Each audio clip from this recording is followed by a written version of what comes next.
Roman ভাই কিসে হঠাৎ এত ইমার্জেন্সি গেমে আসতে বললেন যে?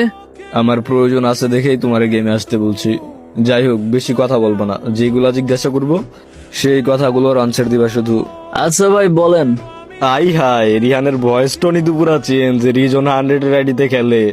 আচ্ছা শোনো, তোমার আমি যেটা বলি, তুমি আমার বন্ধু রিমনকে গ্রুপ থেকে কিক মারছো কেন? ভাই কি বলেন? আমি কিক দেই নাই। আচ্ছা তুমি দাও নাই, তাহলে কে দিছে? সম্ভবত ভাই কোনো ব্যাকআপ প্লেয়ার কিক দিছে। আচ্ছা তাই, তাহলে ব্যাকআপ প্লেয়ারটাকে নিয়ে আসো। আমিও তো দেখি কে সেই ব্যাকআপ প্লেয়ার যার এত বড় সাহস আমার বন্ধুকে গ্রুপ থেকে কিক দেয়। ভাই আমি সত্যিই জানি না কে কিক দিছে। আচ্ছা তাই নাকি? বিষয়টা এমন হয়ে গেল না, এক বাড়িতে চুরি হয়েছে, ওই বাড়ির সবাই জানে চোরটা আসলে কে, কিন্তু চোরের ভাই বলে আমি চোরকে চিনি না। রোমান ভাই কথাটা কি আমাকে মিন করে বললেন? কি দিন আসলো, রিহান বলে ভাই আমাকে মিন করে বললেন? তোমাকে মিন করতে কেন যাব, তোমারই বলছি কথাটা। সরি ভাই, আমার এক বন্ধু রিমন ভাইকে কিক দিছে। এই তো ভালো ছেলে, সবকিছু কি সুন্দরভাবে বলে দিল।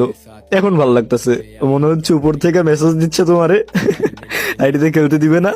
যাই হোক, তোমার সরি বলতে হবে না, তোমার ওই ফ্রেন্ডকে নিয়ে আসো, আমি ওর সাথে কথা বলতে চাই, ওরে দেখতে চাই।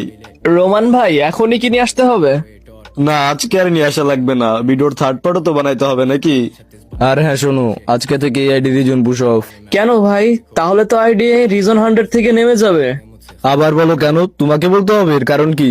যাই হোক, তোমাকে ডিরেক্ট বলি, শোনো, এই আইডির মেন মালিক আমার বন্ধুর সাথে কথা বলছে এই বিষয় নিয়ে। এই আইডি রিজন বুশফ 100 থেকে নামবে, তারপর তোমার বন্ধুকে নিয়ে আসবে আমার গ্রুপে। ওর অহংকার না এই আইডি নিয়ে আমার বন্ধুকে কিক দেয়। বন্ধু এইসব কি বলতেছস আর কি করতেছস আমার জন্য? তুই চুপ থাক, আসল খেলা তো এখনো বাকি। তরে বলছিলাম না যে তরে কিক দিছে, ওরে দিয়ে সরি বলাবো। Just wait and C.